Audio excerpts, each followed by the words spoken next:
السلام علیکم۔ میں آپ کو سنا رہی ہوں انسپکٹر احمد یار خان کی ایک اور زبردست تفتیشی کیس کی روداد، جس کا نام ہے کھوکھا، کھرا اور تعویذ۔ وہ علاقہ جس کی یہ واردات ہے مکمل طور پر سکھوں کا تو نہیں تھا، پھر بھی سکھوں کی خاصی آبادی تھی۔ یہ دوآبے کے علاقے سے ملا ہوا تھا۔ دوآبہ سکھوں کا علاقہ ہے جہاں آج کل سکھ ہندوؤں کے خلاف دہشت گردی میں مصروف ہے۔ وہاں یعنی بھارتی پنجاب میں سکھوں کی اکثریت کا یہ حساب رہا ہے کہ یہ لگتا ہی خالصتان یا سکھستان ہے۔ اگر یہ واردات، بلکہ دو وارداتیں صرف سکھوں کی ہوتی تو میں جگہوں اور افراد کے نام بھی لکھ دیتا، لیکن ان وارداتوں کا زیادہ تعلق دو مسلمان خاندانوں کے ساتھ ہے، اس لیے میں جگہوں اور افراد کے نام تبدیل کر رہا ہوں۔ میں جانتا ہوں کہ میرے کچھ پڑھنے والے بے مزگی محسوس کرتے ہیں کہ میں اصل نام اور واردات کا علاقہ نہیں بتاتا۔ اس میں مصلحت یہ ہے کہ ایسے ہزارہا خاندان سن 1947 میں ادھر سے ہجرت کر کے پاکستان میں آ کر آباد ہو گئے تھے۔ میں ان کی توہین اور بدنامی کا باعث نہیں بننا چاہتا۔ یہ لوگ میرے خلاف حق عزت کا دعویٰ بھی کر سکتے ہیں۔ میں نے عمر کے 30-32 سال عدالتوں میں پیشیاں بھگتتے اور گواہیاں دیتے گزارے، لیکن اب اس عمر میں ہمت جواب دے گئی ہے، ورنہ دعووں مقدموں کو تو میں کچھ نہیں سمجھتا۔ ایک وجہ اور بھی ہے جو قارئین کے لیے دلچسپ ہوگی۔ ہندوستان خصوصاً مشرقی پنجاب سے جو لوگ ہجرت کر کے آئے تھے، ان میں سے زیادہ تعداد کو تو یہاں آباد ہونے میں بہت پریشانیوں کا سامنا کرنا پڑا، لیکن ایسے چالاک اور ہوشیار لوگ بھی تھے جو ادھر کچھ بھی نہیں تھے اور ادھر آ کر بہت کچھ بن گئے۔ وہاں گمنام تھے اور یہاں آ کر نامور شخصیتیں بن گئے۔ میں ایسے دو خاندانوں کو جانتا ہوں، دونوں کے 2-2 3-3 آدمی تھانے کے ریکارڈ پر تھے، یعنی مستقل مشتبہ تھے اور مختلف جرائم میں سزا یافتہ بھی تھے۔ ایوب خان مرحوم کے مارشل لاء کے دور میں ان میں سے 2 کے ساتھ راولپنڈی میں ملاقات ہوئی۔ میں انہیں دیکھ کر حیران رہ گیا۔ ایوب خان کی تیار کی ہوئی سیاسی مشینری کے وہ اتنے اہم کل پرزے بنے ہوئے تھے کہ انہیں VIP شخصیت کا درجہ حاصل تھا۔ اگر میں ان کے ماضی کے جرائم کی کہانیاں سناؤں تو آپ کو اندازہ ہو کہ یہ کس قماش کے لوگ تھے، اور اگر میں ان کے اصل نام لکھ دوں تو یہ میرے خلاف ایسی انتقامی کارروائی کریں کہ مجھے تخریب کار قرار دے کر باقی عمر کے لیے اندر کرا دیں۔ اب تو وہ اس درجے تک پہنچ گئے ہیں جیسے ان کے بغیر پاکستان کی سیاست چل ہی نہیں سکتی۔ یہ وضاحت اس لیے ضروری سمجھی کہ میں جگہوں اور افراد کے نام کیوں ظاہر نہیں کرتا۔ اب جو واردات سنانے لگا ہوں یہ اس طرح ہوئی تھی کہ ایک صبح تھانے میں اطلاع آئی کہ قصبے کے ایک مضافاتی گاؤں میں ایک آدمی کے گھر نقب لگی ہے اور زیورات اور کچھ رقم نکل گئی ہے۔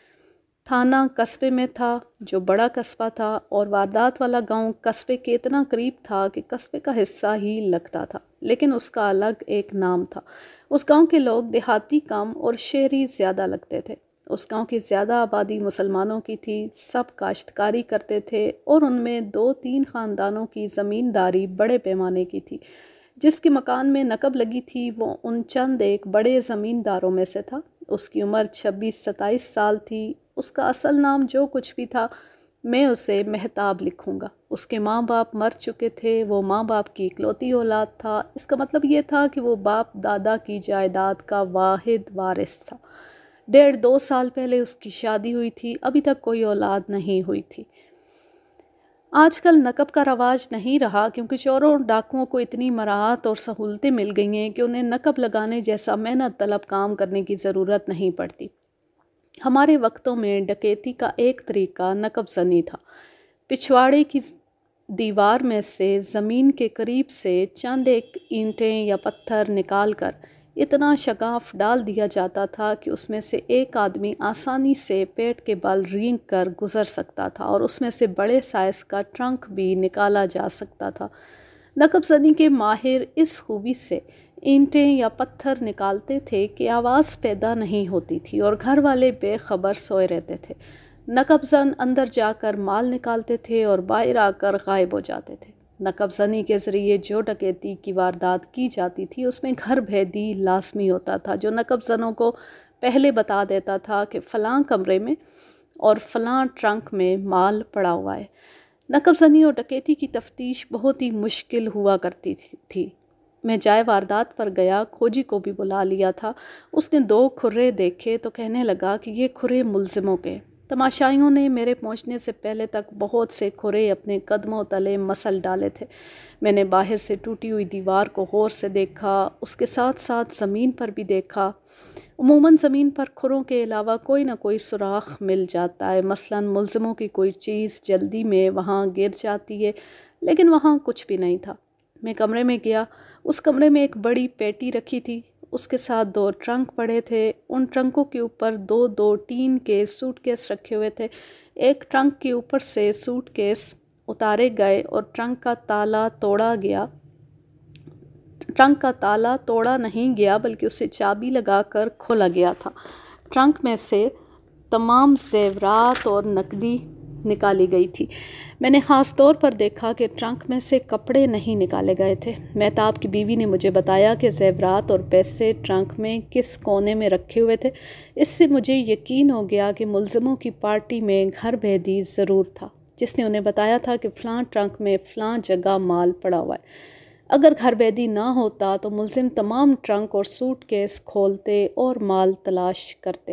اس صورت میں ٹرنکوں اور سوٹ کیسوں میں سے کپڑے وغیرہ نکالے ہوئے اور ادھر ادھر بکھرے ہوئے ہوتے۔ اس ٹرنک کا کھلا ہوا تالا ٹرنک کے قریب فرش پر پڑا تھا۔ میں نے اس تالے کی ہک میں چھڑی ڈال کر اسے اٹھایا اور کھلے ہوئے ٹرنک میں رکھ کر ٹرنک کا ڈھکنا بند کر دیا۔ تالے کو میں نے اس لیے ہاتھ نہیں لگایا تھا کہ اس پر اسے کھولنے والے کی انگلیوں کے نشان لازمی تھے۔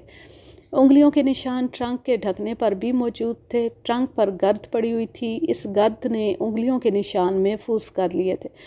میں نے باقاعدہ مطلوبہ کاغذی کارروائی کر کے ٹرنک تھانے بھجوا دیا اور ساتھ یہ ہدایت بھیجی کہ انگلیوں کے نشان لے کر پھلور بھیج دیے جائیں۔ پھلور میں فنگر پرنٹ بیورو تھا، جہاں سزا یافتہ جرائم پیشہ افراد کی 5 انگلیوں کے نشان ریکارڈ میں رکھے جاتے تھے۔ تھانوں والے ملزموں کی انگلیوں کے نشان وہاں بھیجا کرتے تھے۔ وہاں کے ماہرین یہ دیکھتے تھے کہ یہ نشان ریکارڈ میں موجود ہے یا نہیں۔ اگر موجود ہیں تو وہ اس آدمی کا نام اور اس کے متعلق دیگر تفصیلات لکھ کر بھیج دیتے تھے۔ یہاں میں آپ کو قدرت کا یہ کرشمہ بھی بتا دوں کہ دنیا میں کوئی 2 ایسے آدمی نہیں ملیں گے جن کی کسی بھی انگلی کے نشان آپس میں ملتے ہوں۔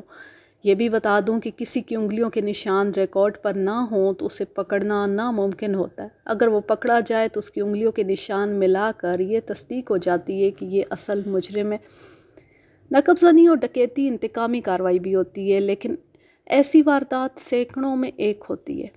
آپ کو 2-3 ایسے واقعات بھی سنائے ہیں کہ گھر کی جوان لڑکی نے ہی نقب لگوائی اور مال نکلوا دیا۔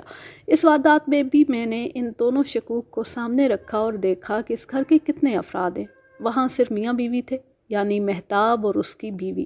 اس کی بیوی بری طرح رو رہی تھی۔ وہ کہتی تھی کہ میرا تمام زیور نکل گیا ہے، نہ میکے کا رہا نہ سسرال کا۔ اتنے زیادہ پیسے جمع کیے ہوئے تھے وہ بھی نکل گئے۔ اس کی خاوند پر خاموشی طاری تھی۔ اس خاموشی سے ہی اس کا غم ظاہر ہوتا تھا۔ میرا یہ شک رفع ہو گیا کہ گھر کے کسی فرد نے ہی یہ واردات کرائی ہوگی۔ یہ شک رفع کرنے سے پہلے میں نے مہتاب کو الگ کر کے پوچھا تھا کہ اس کی بیوی کے ساتھ اس کے تعلقات خوشگوار ہیں یا کوئی گڑبڑ ہے۔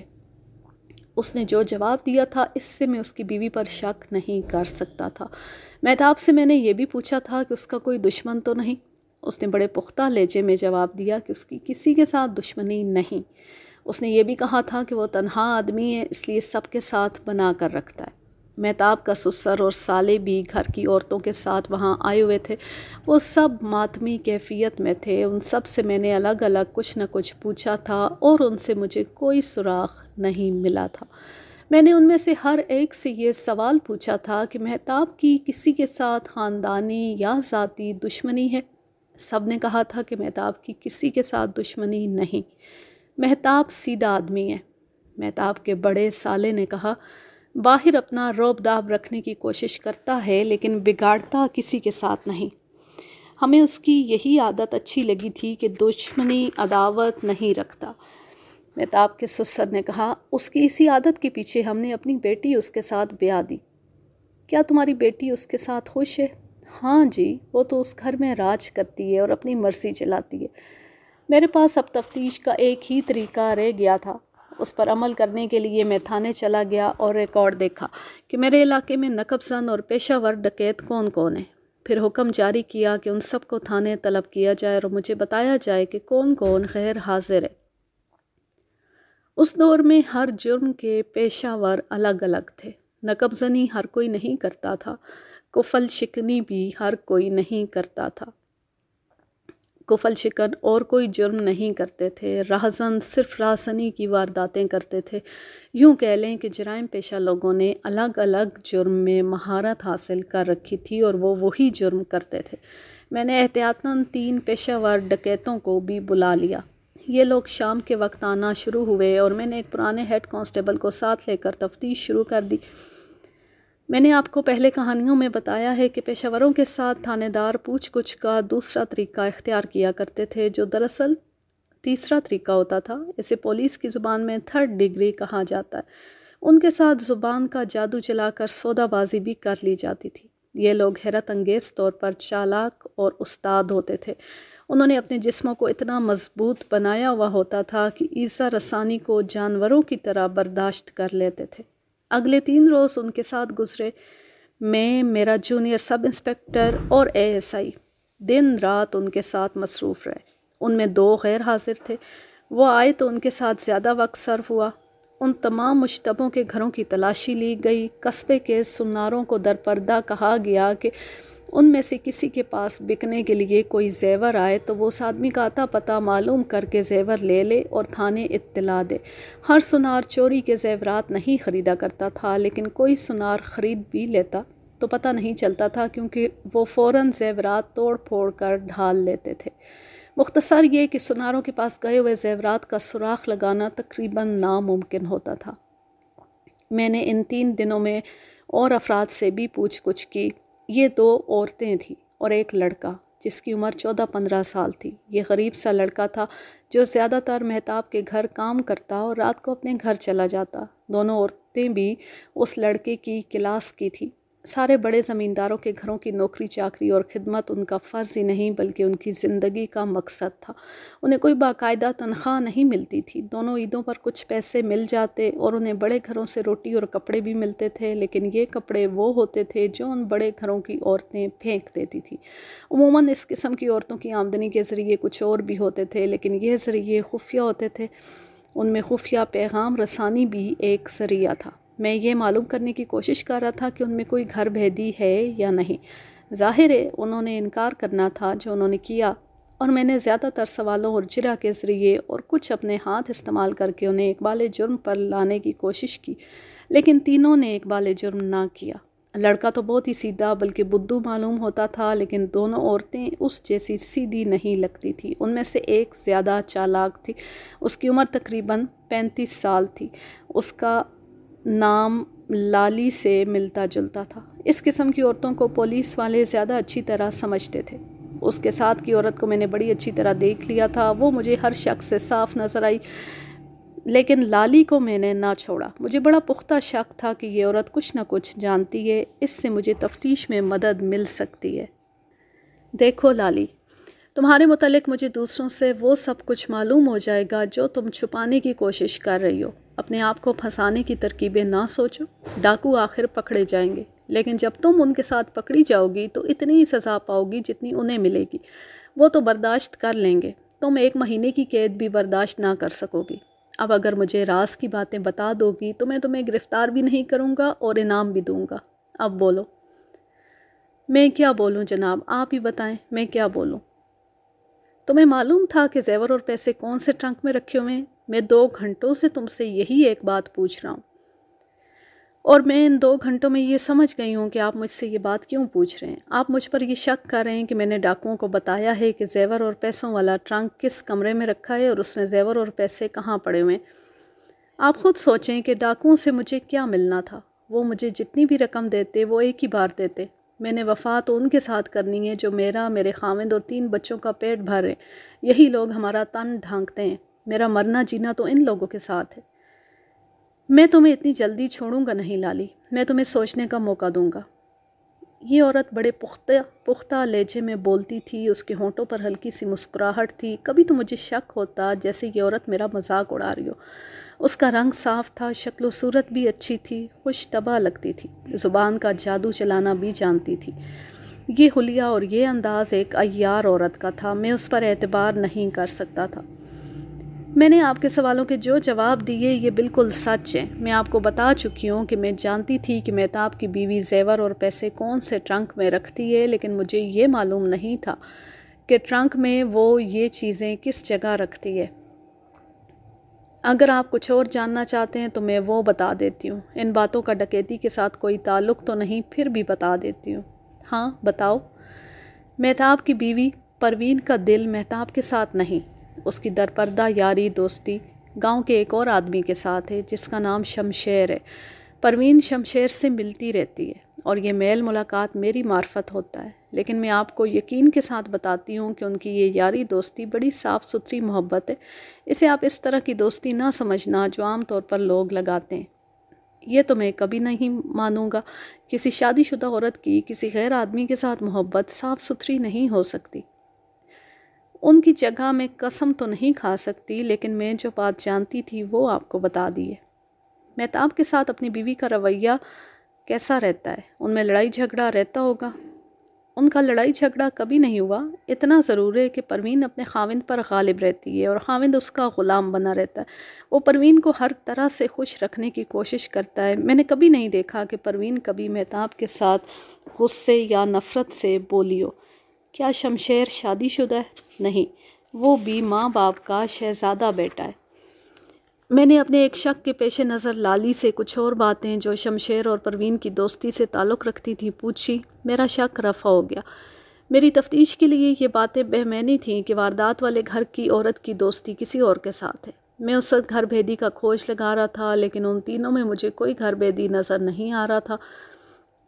قصبے کے سناروں کو بھی ڈرایا دھمکایا، سب نے کہا کہ ان تک ابھی تک کوئی ایسا زیور نہیں پہنچا۔ میں نے انہیں مسروقہ زیورات کی تفصیل مہتاب اور اس کی بیوی سے پوچھ کر بتا دی تھی۔ میں پہلے بتا چکا ہوں کہ چوری ڈکیتی اور نکب زنی جیسی واردات کی تفتیش آسان نہیں ہوتی۔ اس واردات کی تفتیش بھی لٹکتی جا رہی تھی۔ میں نے یہ کیس اپنے جونیئر سب انسپکٹر کو دے دیا اور خود دوسرے کاموں میں مصروف ہو گیا۔ مجھے روز بروز رپورٹ مل جاتی تھی کہ تفتیش کہاں تک پہنچی ہے اور کارگزاری کیا ہے۔ 7-8 روز مزید گزر گئے۔ نقب زنی کی اس واردات کو 15-16 دن گزر چکے تھے۔ ایک روز صبح 9 بجے کا وقت ہوگا کہ 3 آدمی تھانے میں یہ اطلاع لائے کہ گاؤں کے ایک آدمی کو گولی مار کر ہلاک کر دیا گیا ہے۔ لاش گاؤں سے تقریباً 1 میل دور پڑی ہوئی بتائی گئی اور مقتول کا نام شمشیر بتایا گیا۔ میں شمشیر کے نام پر ذرا سا چونکا، ذہن پر زور دیا تو یاد آیا کہ لالی نے ایک شمشیر کا ذکر کیا تھا۔ میں نے رپورٹ لانے والوں سے پوچھا کہ گاؤں میں اس کے علاوہ کوئی اور شمشیر بھی ہے؟ انہوں نے بتایا کہ گاؤں میں ایک ہی شمشیر تھا۔ عمر 26 سال کے لگ بھگ بتائی گئی اور یہ بھی کہ مقتول نے ابھی شادی نہیں کی تھی۔ مجھے خیال آیا کہ یہ وہی شمشیر ہے۔ رپورٹ دینے والا شمشیر کا باپ تھا اور اس کے ساتھ وہ 2 آدمی تھے جنہوں نے لاش دیکھی تھی اور گاؤں میں اطلاع دی تھی۔ یہ دونوں آدمی اس گاؤں کے قریب ہی ایک چھوٹے سے گاؤں میں رہتے تھے اور وہ مقتول کے گاؤں کے لوگوں کو جانتے پہچانتے تھے۔ میں نے وہی سوال پوچھے جو قتل کی FIR تحریر کرنے سے پہلے پوچھے جاتے ہیں۔ میں نے آخر میں پوچھا کہ کسی پر شک ہے؟ ہاں جناب، ان 2 آدمیوں نے قاتل کو دیکھا ہے، وہ مہتاب ہے، شمشیر کے باپ نے جواب دیا۔ کون سا مہتاب؟ وہ تو نہیں جس کے گھر نقب لگی تھی؟ ہاں حضور، وہی ہے۔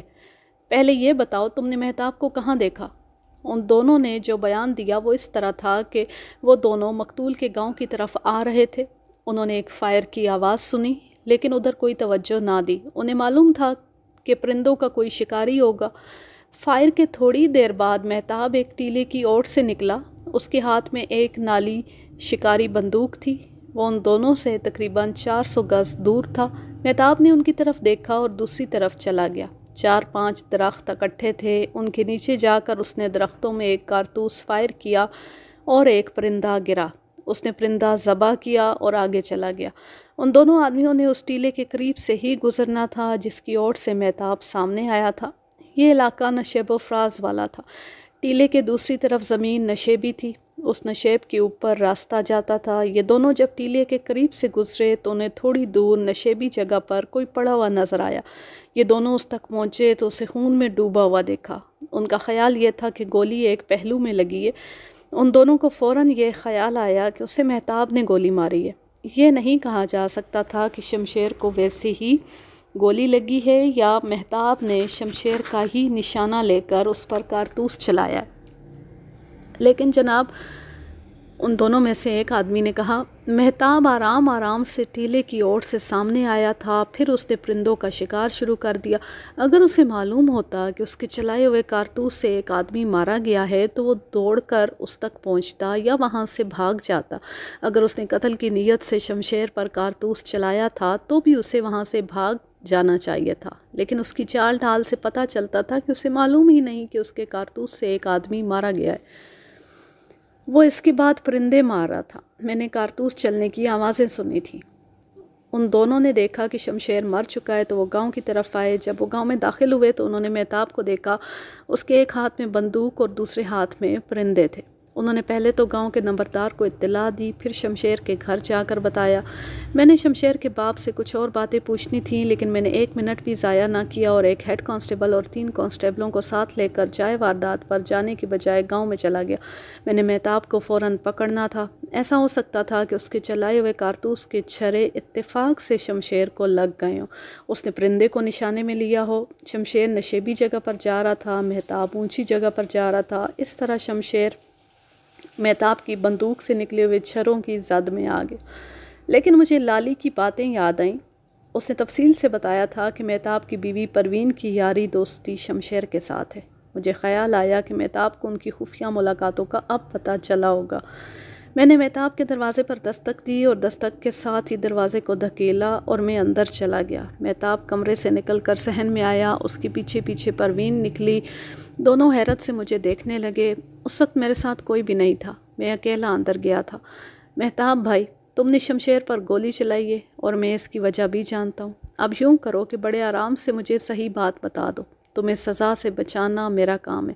تم نے جس وجہ سے اسے مارا ہے وہ ایسی وجہ ہے کہ تمہاری جگہ میں ہوتا تو میں بھی یہی کرتا۔ غیرت والے ایسے ہی کیا کرتے ہیں۔ نہیں جناب عالی، مہتاب نے اکھڑے اکھڑے لہجے میں کہا، میں نے اسے کہاں گولی ماری ہوگی؟ میں تو ادھر گیا ہی نہیں۔ کدھر؟ وہیں جہاں وہ مرا پڑا تھا۔ یہی تو میں پوچھ رہا ہوں، وہ کہاں مرا پڑا ہے؟ وہاں کچھ خالی کھیت ہیں جو دوسری زمینوں کی نسبت گہرائی میں ہیں، اور ایک طرف ٹیلے ہیں۔ ہاں جی، ایک طرف اونچے نیچے ٹیلے ہیں۔ کیا تم نے وہاں جا کر لاش دیکھی ہے؟ نہ جی، میں تو ادھر گیا ہی نہیں۔ پھر تم اصل بے وقوف ہو۔ کیا تم اتنے کچے آدمی ہو؟ مجھے صحیح جواب دو کہ تم نے اسے گولی ماری ہے یا نہیں؟ نہیں جناب، میں تو ادھر گیا ہی نہیں۔ یہ دیکھیں، میں پرندوں کے شکار کے لیے گیا تھا۔ پھر میرے ساتھ آ جاؤ، تمہاری قسمت میں زندہ رہنا لکھا ہی نہیں۔ تم اپنے ہاتھوں پھانسی کا رسہ اپنے گلے میں ڈال رہے ہو۔ میں جب ذرا پیچھے ہٹا تو اس کی بیوی، جو اچھی خاصی خوبصورت جوان لڑکی تھی، میرے سامنے آ کھڑی ہوئی۔ اس کی آنکھیں سرخ ہو چکی تھیں۔ یہ تو اسے معلوم ہو گیا تھا کہ شمشیر مارا گیا، کیونکہ سارے گاؤں میں ہلچل مچی ہوئی تھی، لیکن اسے شاید ابھی یہ معلوم نہیں ہوا تھا کہ اسے مارنے والا مہتاب ہے۔ پروین نے مجھ سے پوچھا کہ یہ کیا معاملہ ہے؟ تم اسے سمجھاؤ، اسے کہو کہ مجھے صحیح بات بتا دے اور میں اسے سزا سے بچنے کا طریقہ بتا دوں گا۔ کیا آپ کو یقین ہے کہ شمشیر کو اس نے مارا ہے؟ آپ کے دل میں ویسے ہی کسی نے شک ڈال دیا ہوگا۔ اس آدمی سے تو کبھی مکھی بھی نہیں مرتی۔ میں یقین کے بغیر اس پر ہاتھ نہیں ڈال رہا۔ 2 گواہ باہر کھڑے ہیں جنہوں نے اسے دیکھا ہے۔ پروین کی آنکھوں میں جو رکے ہوئے آنسو تھے بہنے لگے اور سسکیاں لینے لگی۔ پروین کے آنسو شمشیر کے غم میں ہیں یا اپنے خاوند کی گرفتاری کے غم میں؟ اس نے سر جھکا لیا اور کوئی جواب نہ دیا۔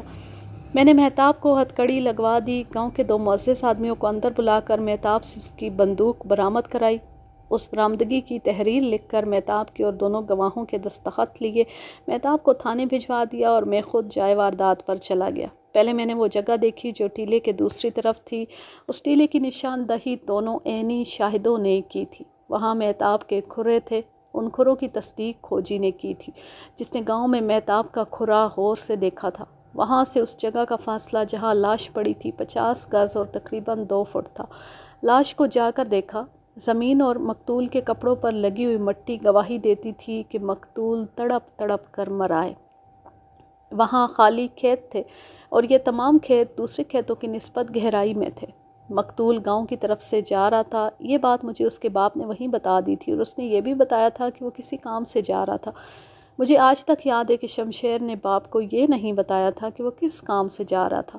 میں نے لاش پوسٹ مارٹم کے لیے بھجوا دی اور جن 2 آدمیوں نے مہتاب کو دیکھا تھا ان کے علاوہ مجھے جس کی ضرورت تھی ان سب کو اپنے ساتھ تھانے لے گیا۔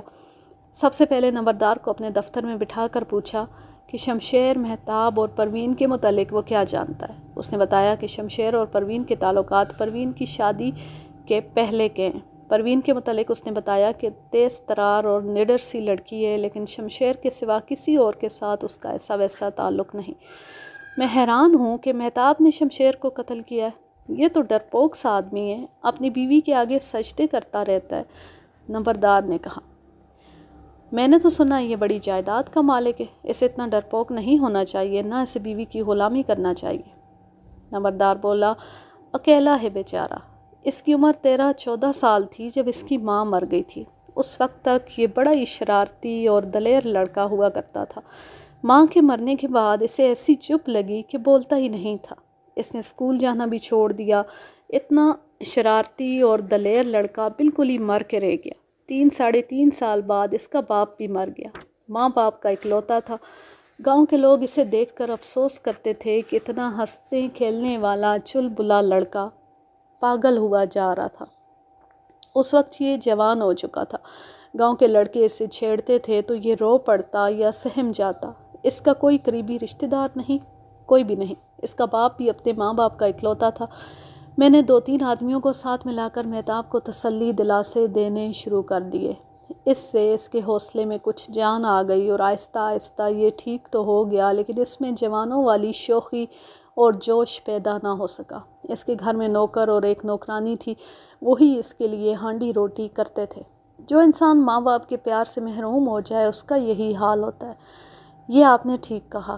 یہ ہر کسی کے پاس بیٹھتا اور کوشش کرتا کہ یہ آدمی اس کے ساتھ پیاری پیاری باتیں کرے۔ شاید یہی وجہ تھی کہ گاؤں کے کسی بھی آدمی نے کہہ دیا کہ مہتاب ذرا میرے ساتھ آنا، ایک کام ہے۔ مہتاب اس کے ساتھ چل پڑتا تھا۔ اس کی شادی کس نے کرائی؟ اپنی برادری کا ایک گھر ہے، انہوں نے میرے ذریعے اپنی بیٹی کا رشتہ مہتاب کو دیا تھا۔ ملک صاحب، اس لڑکی کا رشتہ شمشیر کو مل رہا تھا، لیکن شمشیر اپنا سر اونچا رکھنے والا آدمی تھا، اپنی منواتا تھا اور کسی کی پرواہ نہیں کرتا تھا۔ ویسے بھی چھچورا سا آدمی تھا۔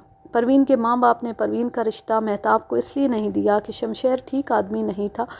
شمشیر ایسا برا بھی نہیں تھا، لیکن انہوں نے یہ سوچا کہ مہتاب تنہا ہے اور دب کے رہنے والا آدمی ہے اور ساری زمین اس اکیلے کے نام پر ہے، اسے آسانی سے اپنے انگوٹھے کے نیچے رکھا جا سکتا ہے۔ نمبردار سے میں نے کچھ باریک باتیں بھی پوچھی تھیں۔